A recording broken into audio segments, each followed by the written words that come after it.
சரி, நேரா விஷயத்துக்கு வருவோம். இன்னைக்கு நாம எல்லாருக்கும் ரொம்ப பிடிச்ச, நினைச்சாலே நாக்குல எச்சில் ஊற வைக்கிற சூப்பரான சிக்கன் கிரேவி எப்படி செய்யறதுன்னு இந்த எக்ஸ்பிளைனர்ல பார்க்க போறோம். இது ஏதோ சாதாரண ரெசிபி இல்லைங்க. ஒரு அட்டகாசமான சுவைய 9 படிகள்ல எப்படி உருவாக்குறதுன்னு கத்துக்க போற ஒரு முழுமையான மாஸ்டர் கிளாஸ். கரி குசின் புத்தகம் சொல்ற மாதிரி இந்திய சமையலோட மிகப்பெரிய மேஜிக்கே அதோட நறுமண பொருட்கள்ல தான் ஒளிஞ்சிருக்கு. அந்த வறுத்த மசாலாக்களோட வாசனை இப்போ நினைக்கும் போதே உங்களுக்கு பசிக்குதுல்ல. புத்தம் புதிய மூலப்பொருட்களும் இந்த வாசன திரவியங்களும் சரியான அளவுல சேரும்போது தான் நம்ம பாரம்பரிய சமையலோட உண்மையான மேஜிக் வெளியில வருது. இன்னைக்கு நம்ம அஜெண்டா ரொம்ப சிம்பிள். 1 இந்த சுவைகளோட அறிமுகம், 2 தேவையான பொருட்கள், 3 மற்றும் 4 சமையல் செய்முறையோட 2 கட்டங்கள், அப்புறம் கடைசியா சூப்பரான டிப்ஸோட எப்படி பரிமாறுறதுன்னு முழுமையா பார்க்க போறோம். முதல் பகுதி, தலைமுறைகளா நாம ஃபாலோ பண்ணிட்டு வர்ற பாரம்பரிய சுவைகளை பத்தி ஒரு சின்ன அறிமுகத்தை பார்த்துடலாம். இங்க ஒரு ரொம்ப சுவாரஸ்யமான விஷயம் இருக்கு. அதுதான் கான்ட்ராஸ்ட், அதாவது முரண்பாடு. தமிழ்நாட்டு சமையல்னாலே காய்ந்த சிகப்பு மிளகா மாதிரியான ஸ்ட்ராங்கான உலர்ந்த மசாலாக்களுக்கும் இஞ்சி பூண்டு மாதிரியான ஃப்ரெஷ்ஷான பொருட்களுக்கும் இடையில இருக்கிற ஒரு அழகான பேலன்ஸ் தான். இந்த 2 துருவங்களும் ஒன்று சேரும்போது தான் அந்த ஸ்பெஷலான சுவையே பிறக்குது. 2வது பகுதி, தேவையான பொருட்கள். அடுப்பு பத்த வைக்கிறதுக்கு முன்னாடி ரொம்ப முக்கியமான ஒரு வேலை இருக்கு. சமையலுக்கு தேவையான எல்லாத்தையும் நம்ம கைக்கு எட்டுற தூரத்துல முன்கூட்டியே எடுத்து வச்சுக்கணும். ஒரு 1/2 கிலோ சிக்கன், 2 வெங்காயம், 2 தக்காளி, இது 2யும் நல்லா பொடியா நறுக்கி வச்சுக்கோங்க. அப்புறம் 1 டேபிள் ஸ்பூன் இஞ்சி பூண்டு பேஸ்ட். மசாலான்னு பார்த்தீங்கன்னா 1 டீஸ்பூன் மிளகாத்தூள், 1/2 டீஸ்பூன் மஞ்சள் தூள், தலா 1 டீஸ்பூன் மல்லித்தூள் மற்றும் கரம் மசாலா. தேவையான அளவு உப்பு, ஒரு 3 டேபிள் ஸ்பூன் எண்ணெய், தாளிக்க கருவேப்பிலை, அலங்கரிக்க கொத்தமல்லி. வேணும்னா இது அப்படியே ஒரு ஸ்கிரீன்ஷாட் எடுத்து வச்சுக்கோங்க. சமைக்கும் போது ரொம்ப யூஸ்ஃபுல்லா இருக்கும். 3வது பகுதி, செய்முறை, அடிப்படை தயாரிப்பு. பொருட்கள் எல்லாம் பக்காவா ரெடியா இருக்கு. வாங்க சமைக்க ஆரம்பிக்கலாம். முதல் 4 ஸ்டெப்ஸ் இங்க இருக்கு. ஆரம்பத்திலேயே சிக்கனை நல்லா கழுவி கொஞ்சமா உப்பு, மஞ்சத்தூள் போட்டு ஒரு 10 நிமிஷம் ஊற வச்சிடுங்க.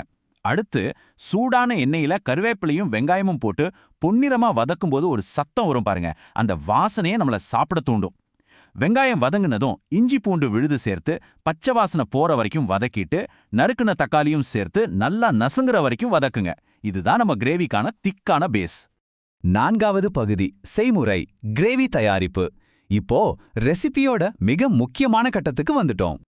இங்க நீங்க கவனிக்க வேண்டிய ஒரு சூட்சுமம் இருக்கு. தண்ணி ஊத்துறதுக்கு முன்னாடியே மசாலாக்களை சேர்க்கணும். 5வது ஸ்டெப்பா மிளகாத்தூள், மல்லித்தூள், மஞ்சத்தூள் எல்லாத்தையும் சேர்த்து நல்லா கிளறி விடுங்க. அப்புறம் நம்ம ஊற வச்சிருக்கோம்ல சிக்கன், அதை உள்ள சேர்த்து ஒரு 5லேருந்து 7 நிமிஷம் வரைக்கும் நல்லா வதக்குங்க. இப்படி செஞ்சாதான் சிக்கன் அந்த மசாலாவை முழுசா உள்ளிழுக்கும். அதுக்கப்புறம் தேவையான அளவு தண்ணி ஊத்தி மூடி வச்சு ஒரு 15லேருந்து 20 நிமிஷம் வேக விடுங்க. ஃபைனலா கரம் மசாலா சேர்த்து ஒரு 5 நிமிஷம் கொதிக்க வச்சு மேல அப்படியே கொஞ்சம் கொத்தமல்லியை தூவி இறக்குனா ஆஹா, கமகமன்னு சிக்கன் கிரேவி ரெடி. 5வது பகுதி, பரிமாறும் விதம் மற்றும் சில ஸ்பெஷல் டிப்ஸ். சமையல் என்னமோ முடிஞ்சாச்சு, ஆனா அது எப்படி பரிமாற போறோங்கிறதுல தான் உண்மையான மேஜிக் இருக்கு. இந்த கிரேவி பார்க்கவே ரொம்ப திக்காவும் செம வாசனையாவும் இருக்கிறதுனால இது சுட சுட சாதம், அப்படி இல்லைன்னா சாஃப்டான சப்பாத்தி அல்லது நம்ம ஊரு ஸ்பெஷல் இடியாப்பம் இது கூட சேர்த்து சாப்பிட்டு பாருங்க. அதுதான் அல்டிமேட் காம்பினேஷன். அந்த கிரேவி அந்த உணவுகள் அப்படியே உறிஞ்சி சாப்பிட்றப்ப வேற லெவல் டேஸ்ட் கொடுக்கும். நம்ம சமையல் குறிப்புல இருக்கிற ஒரு சீக்ரெட்டை நான் சொல்றேன். உங்களுக்கு கிரேவி இன்னும் ரிச்சா கெட்டியா வேணும்னு நினைச்சீங்கன்னா கொஞ்சமா தேங்காய் அரைச்சு பேஸ்டா சேர்த்துக்கோங்க.